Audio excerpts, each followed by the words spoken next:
আলু ভাজার সময় হালকা লবণ দিয়ে দেবো,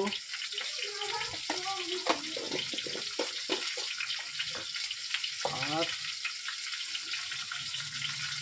অল্প করে একটু হলুদ, যাতে আলুর কালারটা চলে আসে।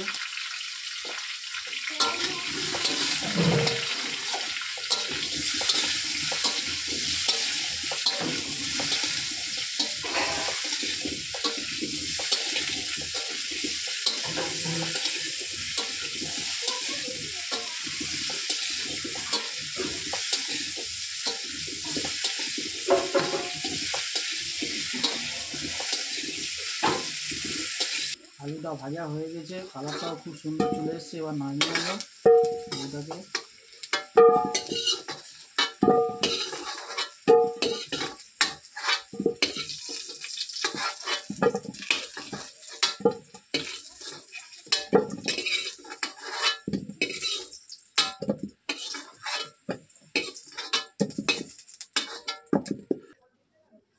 এবারে তেল দিয়ে দেবো গ্রেভিটা বানানোর জন্য।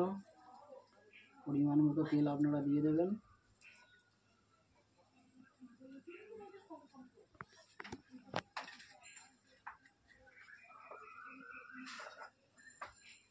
পেঁয়াজটা ভেজে নেব।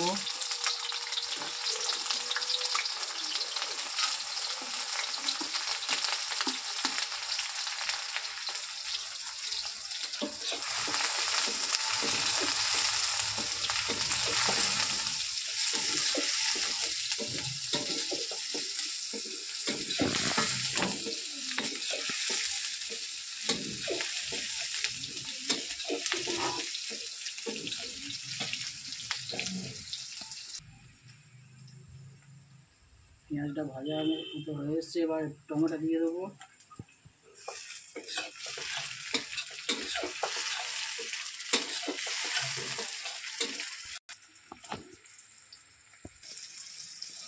এবারে রসুনটা দিয়ে দেবো, দিয়ে কষাতে থাকবো।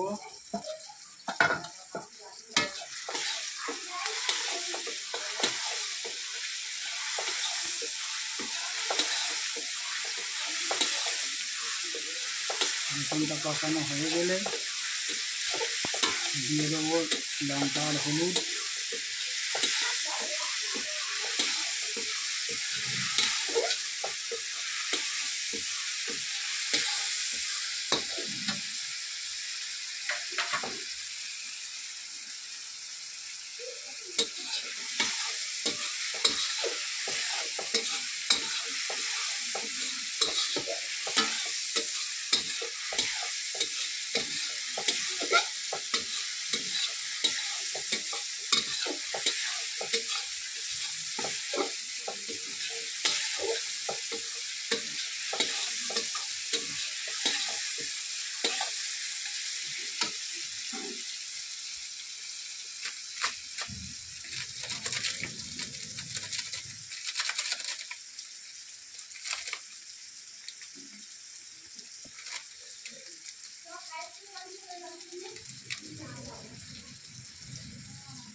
একটু জল এখানে খাইতে যাচ্ছে।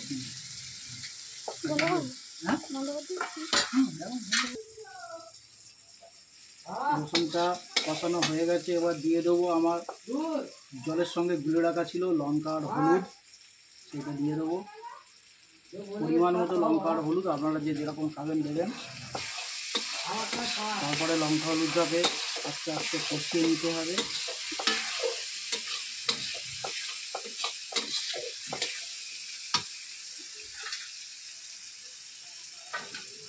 একটু জল দিয়ে দেবেন যাতে কড়ায় ধরে না নেয়।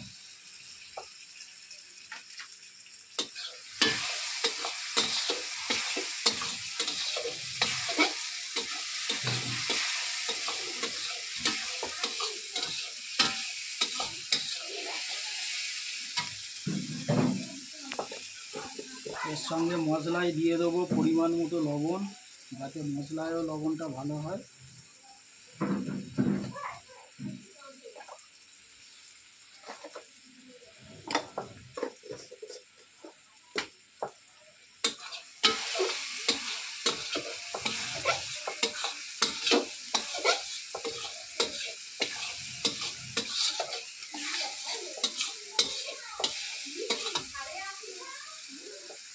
এবার দিয়ে দেবো একটু মিট মশলা,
মশলা কষানো হয়ে গেছে। মাংস দোকান থেকে কেটে আনা ছিল পিস পিস করে, ধুয়ে নিয়ে রাখা ছিল। মশলায় তেলও ছেড়ে দিয়েছে। এবার মাংসটাকে যোগ করে দিয়ে এটাকে মাংসটাকে কষিয়ে দেবো।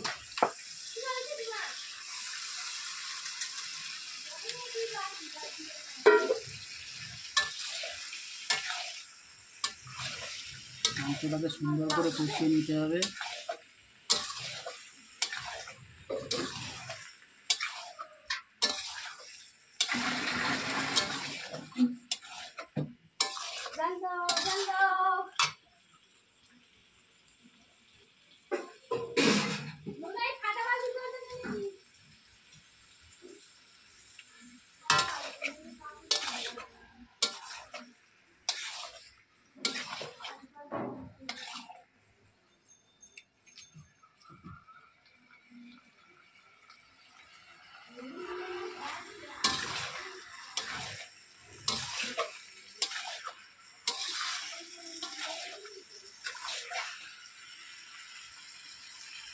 এর সঙ্গে যোগ করে দেবো বেটে রাখা আদাটাও দিয়ে দেবো, দিয়ে একসঙ্গে কষিয়ে নেব।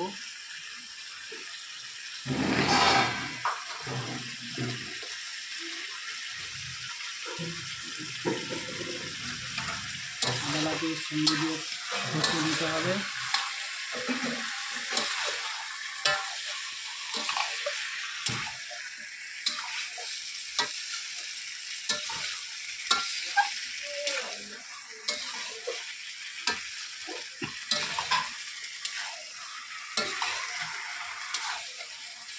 মাংসটাকে সুন্দর করে কষিয়ে নেবেন।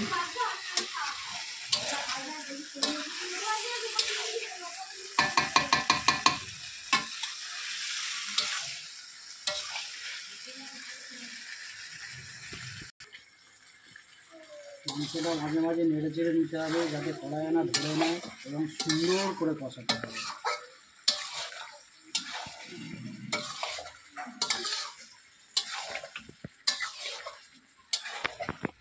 কষা যত সুন্দর হবে মাংসের স্বাদ তত সুন্দর হবে, একদম গ্রাম্য পদ্ধতিতে।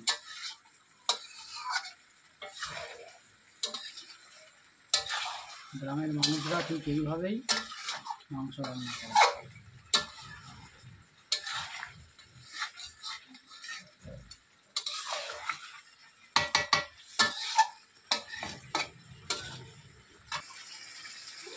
মাংস কষানো হয়ে এসছে,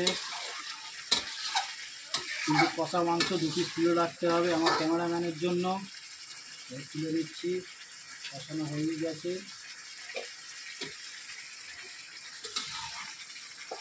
মাংস তেলও ছেড়ে দিয়েছে। এবার এর সঙ্গে যোগ করে দেবো ভেজে রাখা আলুটা। ভেজে রাখা আলুটাকেও এর সঙ্গে দিয়ে কষিয়ে নেবো।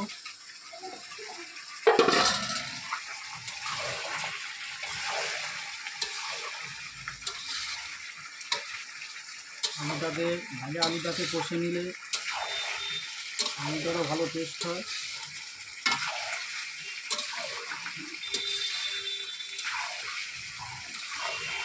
তাই এরকমভাবে মিনিট 5 কষিয়ে নেব।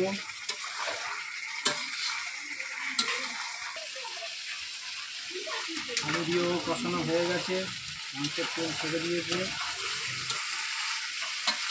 এবারে এর সঙ্গে দিয়ে দিতে হবে পরিমাণ মতো জল।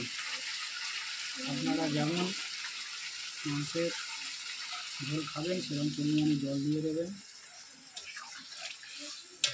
আর একটু জল দিতে হবে, কারণ আর একটু জল না দিলে আলুটা আর মাংসটা ভালো করে সিদ্ধ হবে না।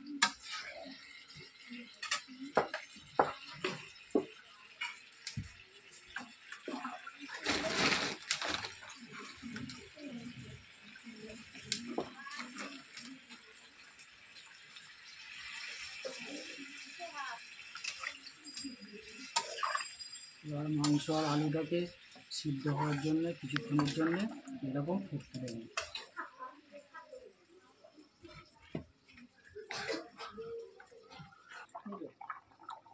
তরকারিটা ফুটে গেছে, এবারে দেখবো আলুটা সেদ্ধ হয়েছে কিনা।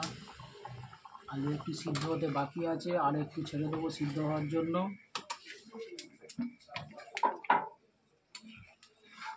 কিন্তু বন্ধুরা বলে রাখি, একদম ঘরোয়া পদ্ধতিতে এই মাংস রান্না হচ্ছে।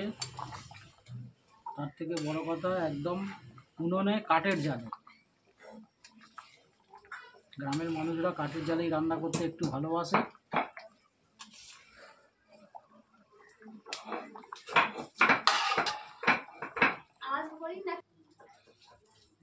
গরম মশলা বাটাও এসে গেছে, একদম ঘরোয়া শিলে বাটা গরম মশলা।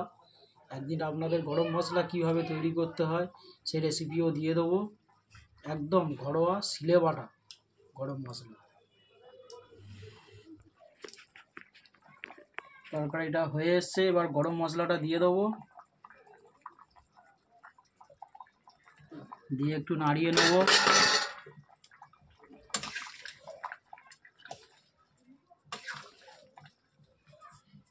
আলুটাও খুব সুন্দর সিদ্ধ হয়ে গেছে।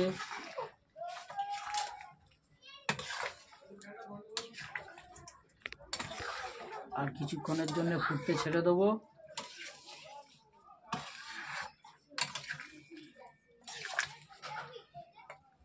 মাংসের তরকারি হয়েই গেছে, আর একটু ফুটে গেলে নামিয়ে নেব।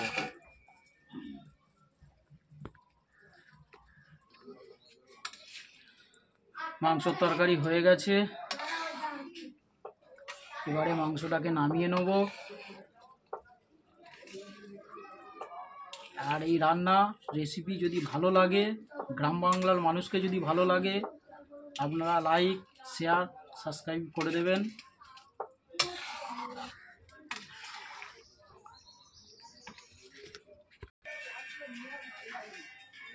মাংসের তরকারি হয়ে গেছে এবং নামানোও হয়েছে।